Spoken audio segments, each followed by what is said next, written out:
इस वीडियो में Deadpool and Wolverine के लिए स्पॉयलर्स हैं। ऑल्दो मेरे व्यूवर्स और जो समझदार लोग हैं वो टाइटल पढ़ के जिसमें साफ लिखा है ending and post credit scene explain या फिर ऐसी वीडियोस जिसमें हिडन डिटेल्स भी लिखा हुआ है, समझ जाएंगे कि ऑब्वियसली स्पॉयलर्स तो होने ही होने हैं इस वीडियो में। लेकिन कुछ बुद्धिहीन लोग जो इतनी सी कॉमन सेंस नहीं लगाएंगे क्योंकि उन्हें कॉमेंट्स में आके मुझे गाली देने का बहाना चाहिए, उनके लिए मैंने ये वार्निंग लगा दी है। Enjoy the video.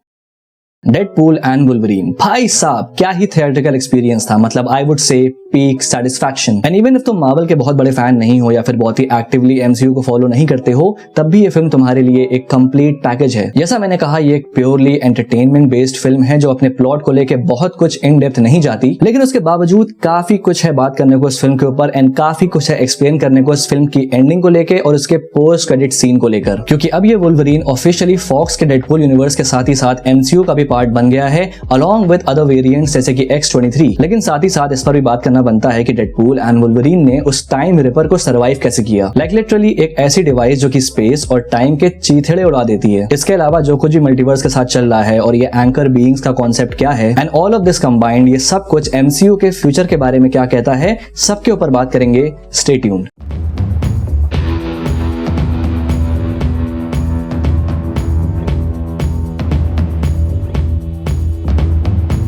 तो भाई सबसे पहले ये एंकर बीइंग्स का कॉन्सेप्ट समझते हैं या फिर हिंदी में जिसको ध्रुव शक्ति कहा गया है, जिसके अराउंड इस फिल्म की पूरी स्टोरी ऑलमोस्ट रिवॉल्व करती है। जहां हमको पता चलता है कि जो हमारा ओजी लोगन था वो डेडपूल की ही टाइमलाइन को बिलोंग करता है, लेकिन उसके मर जाने की वजह से जो फॉक्स यूनिवर्स की टाइमलाइन है वो अब डिटोरिएट हो रही है या फिर खत्म हो रही है। क्योंकि जो लोगन था वो एक एंकर बीइंग था या फिर ध्रुव शक्ति था। तो भाई ये एंकर बीइंग या ध्रुव शक्ति एग्जैक्टली है क्या? तो भाई सिंपल शब्दों में एक एंकर बीइंग वो शख्स है जिसकी एग्जिस्टेंस उसके पर्टिकुलर टाइमलाइन को स्टेबल रखती है, लेकिन अगर वो मर जाए तो उसकी जो टाइमलाइन है वो फेड होना स्टार्ट हो जाती है एंड अल्टीमेटली उसका अस्तित्व मिट जाता है। एंड डेडपूल का जो यूनिवर्स है वो है अर्थ 1,05,000 एंड उसका एंकर बीइंग हमारा अपना लोगन था। हाँ, वही सेम लोगन जिसको हम साल 2000 वाली एक्समैन मूवी से देखते हुए आ रहे हैं, जिसकी डेथ फाइनली लोगन मूवी में होती है। एंड ये भी साफ हो जाता है कि फॉक्स की सारी मूवीज अर्थ 1,05,000 पर सेट हैं एंड उसकी डेथ की वजह से अब जो फॉक्स वाली टाइमलाइन है वो अब धीरे धीरे खत्म हो रही है। अब जो लोग बहुत ही आर्डेंटली इन मूवीज को फॉलो करते हैं उन्होंने एक प्लॉट होल नोटिस किया होगा कि भाई लोगन जो है वो 2029 में सेट है, जबकि डेडपूल एंड वुल्वरीन 2024 में। तो यानी लोगन के मरने में अभी 5 साल बाकी हैं, तो आखिर टाइमलाइन डिटोरिएट कैसे हो रही है? अब यहाँ कुछ ऐसा हुआ है कि लोगन 2029 यानी फ्यूचर में ही मरा है, लेकिन जो उसकी डेथ का इफेक्ट है वो रिपल बैक कर रहा है उस पूरी टाइमलाइन में पीछे की तरफ। एंड जो उसकी डेथ का पॉइंट है यानी कि 2029, उस पर्टिकुलर पॉइंट से ये टाइमलाइन डिटोरिएट होना स्टार्ट हो गई है एंड देन वहीं से धीरे धीरे वो पूरी टाइमलाइन खत्म हो जाएगी। लेकिन यहाँ पर एक कैच है, ये जो डिटोरिएशन होता है टाइमलाइन का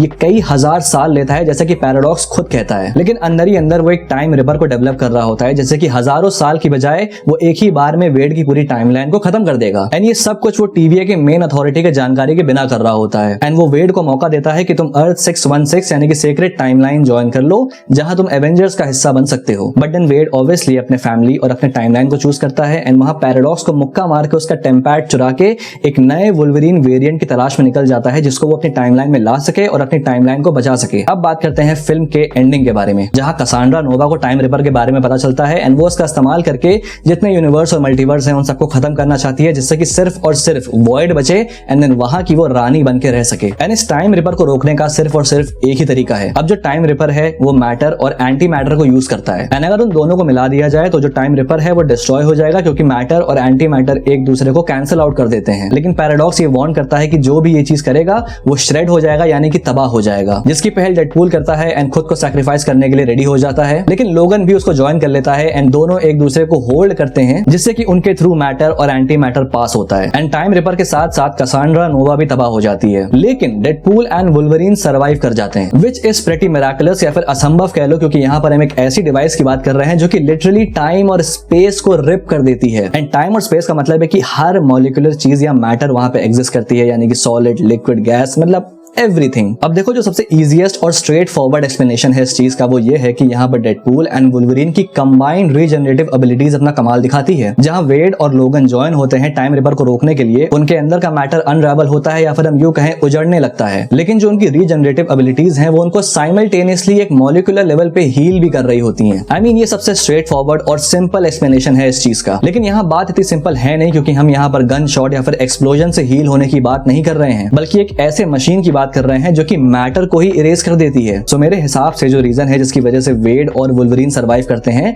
उसका कनेक्शन कहीं ना कहीं इस एंकर बीइंग या फिर इस ध्रुव शक्ति वाले कॉन्सेप्ट से कनेक्ट हो सकता है, जो कि इस फिल्म में हमें इंट्रोड्यूस किया गया है। तो फिल्म के एंड में जब हंटर B15 आती है, जो कि अब एक TVA की टॉप रैंकिंग मेंबर है, वो बताती है कि जो वेड की टाइमलाइन है वो सर्वाइव कर गई है क्योंकि अब उसको एक नया एंकर बीइंग मिल गया है। लेकिन ये मूवी इस चीज को क्लियर नहीं करती कि आखिर वो नया एंकर बीइंग कौन है। I mean, यूनिवर्स रिस्टोर हो गया है, तो जो नया लोगन आया है वो अब माइट भी इस यूनिवर्स का नया एंकर बीइंग है। बट याद रखना, फिल्म में पैराडॉक्स वेड को अर्थ 616 यानी कि सीक्रेट टाइमलाइन को ज्वाइन करने का ऑफर देता है एंड ये भी स्पेसिफाई करता है कि उसे चुना गया है बिकॉज वो स्पेशल है एंड उसका किरदार बहुत अहम होने वाला है इस मल्टीवर्स के फ्यूचर में। अब पूरे मल्टीवर्स में जो कुछ भी हो रहा है वो TVA को मालूम है एंड लोकी खुद टाइम के एंड पे बैठा हुआ है एंड वो हर एक टाइमलाइन में हर एक मोमेंट को विटनेस कर रहा है। इसका मतलब लोकी को पता है कि ये मल्टीवर्स कैसे खत्म होगा एंड उसको पता है, तो मतलब TVA को भी पता होगा। सो माइट भी आगे चल के इस पूरे मल्टीवर्स में एक बहुत बड़ा क्राइसिस होने वाला है एंड डेडपूल उन मल्टीवर्सल हीरोज में से एक होने वाला है जो उस क्राइसिस को रोकने में एक बहुत ही इंपॉर्टेंट रोल प्ले करेगा। एंड यहाँ पर मैं बात कर रहा हूँ एवेंजर्स सीक्रेट वॉर्स की, क्योंकि अगर सीक्रेट वॉर्स कॉमिक की स्टोरी लाइन देखो जिसके ऊपर ऑब्वियसली ये फिल्म बेस्ड होने वाली है, तो कॉमिक्स में सीक्रेट वॉर्स की कहानी कुछ ऐसी है कि मल्टीवर्स कोलैप्स कर रहा है एंड सिर्फ एक टाइमलाइन बची हुई है जिस पर डॉक्टर डूम हुकूमत कर रहा है एंड बाकी सारे यूनिवर्स के हीरोज आपस में लड़ाई कर रहे हैं जिसमें एक्समैन और एवेंजर्स भी आते हैं। एंड गेस व्हाट कि मार्वल ने रिसेंटली अपने किस विलन को रिवील किया है, डॉक्टर डूम, जो कि रॉबर्ट डाउनी जूनियर प्ले करेंगे। एंड शायद वो थॉर और डेडपूल वाला सीन जो हम देखते हैं फिल्म में माइट बी यू नो,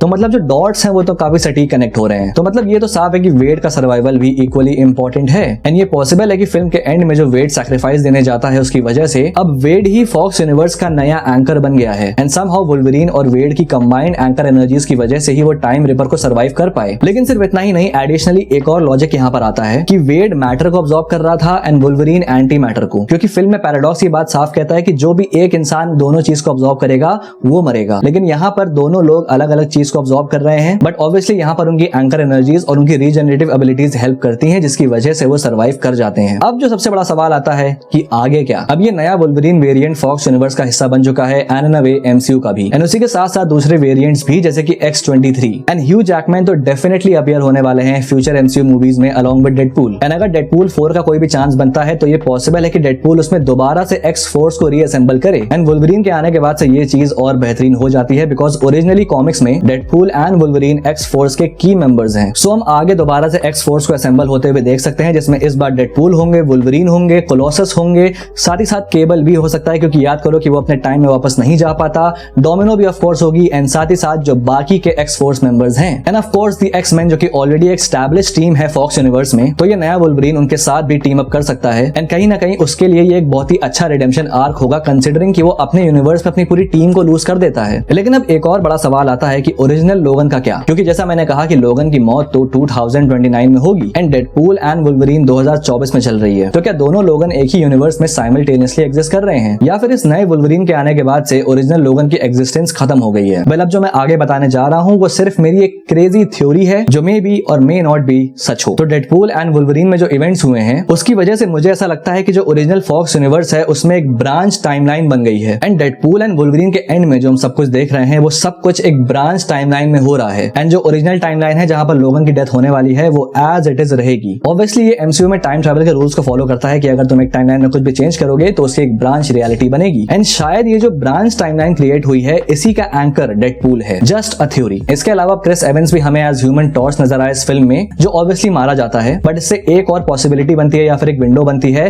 कि एवेंजर्स सीक्रेट वॉर्स में ही might be back as a variant of Captain America. बात रही डेडपूल के पोस्ट क्रेडिट सीन की, तो हम डेडपूल को दोबारा से TVA के हेडक्वार्टर्स में देखते हैं, तो माइट बी डेडपूल फ्यूचर में TVA के साथ ओकेजनली टीम अप करे मल्टीवर्स में चल रहे झोलों को सॉल्व करने के लिए। एंड इसके अलावा हमको ढेर सारे डेडपूल वेरिएंट्स भी देखने को मिले जो कि डेडपूल कोर स्टोरी लाइन के लिए भी एक पॉसिबिलिटी क्रिएट करते हैं। अब कॉमिक्स में जो अर्थ 616 का डेडपूल है वो बाकी यूनिवर्सेस से अपने वेरिएंट्स को असेंबल करके एक टीम बनाता है एक ऐसे मॉन्स्टर से लड़ने के लिए जो कि मल्टीवर्स को खा रहा है, नहीं गैलेक्टस प्लैनेट्स खाता है। एंड ये सब कुछ वो एक एंशिएंट बीइंग के कहने पे करता है एंड ये जो पूरी टीम वो असेंबल करता है अपने वेरिएंट्स की वो कहलाती है डेडपूल कोर। अब ऑब्वियसली फिल्म में इन सारे वेरिएंट्स को कसांड्रा नोवा असेंबल करती है डेडपूल और वुल्वरीन को रोकने के लिए, लेकिन एंड में उन सबके बीच में कॉमन कनेक्शन की वजह से उनके बीच की लड़ाई रुक जाती है और वो कनेक्शन है पीटर, जहां हमको पता चलता है कि हर डेडपूल के पास अपना एक पीटर है। तो एग्जैक्टली कॉमिक्स की तरह तो नहीं होगा, बट किसी बड़े थ्रेट से लड़ने के लिए फ्यूचर में ये सारे डेडपूल वेरिएंट्स टीम अप कर सकते हैं। जहां पर एक और कॉमिक स्टोरी लाइन आती है जहां पर ये सारे डेडपूल वेरिएंट्स अपने ईवल वेरिएंट से लड़ने के लिए असेंबल होते हैं, बिकॉज वो जो ईवल वेरिएंट्स हैं वो सारे मल्टीवर्स में सारे डेडपूल्स को खत्म करना चाहते हैं। अब आखिरी में बात कर लेते हैं कि कैसे Deadpool and Wolverine Avengers Secret Wars को इन्फ्लुएंस कर सकते हैं। तो करंटली मार्वल एक्समैन मूवी की स्क्रिप्ट पे वर्क कर रहा है जो कि ऑब्वियसली एमसीयू में सेट होने वाली है, बट डेडपूल एंड वुल्वरीन के आने के बाद से माइट भी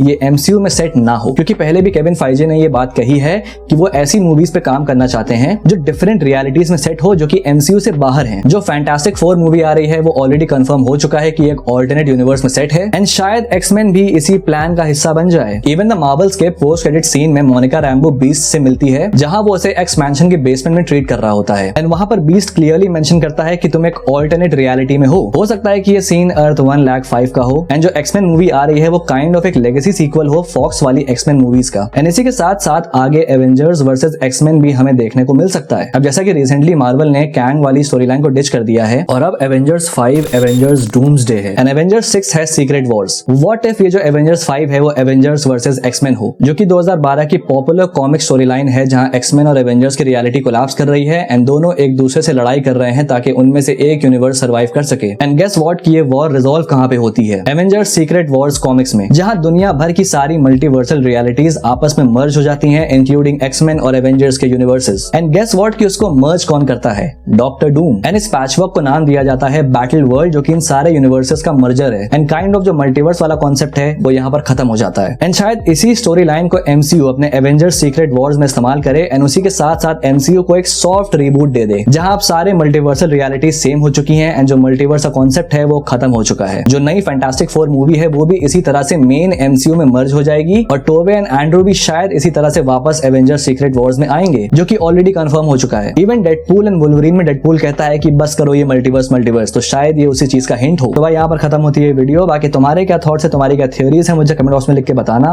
और हाँ, वीडियो पसंद है तो लाइक कर देना और अगर पहली बार यहाँ पे आए तो सब्सक्राइब करना मत भूलना ऐसी और वीडियोस के लिए। Till then, this is your pop culture and signing off. Will see you guys in the next video and thanks for watching.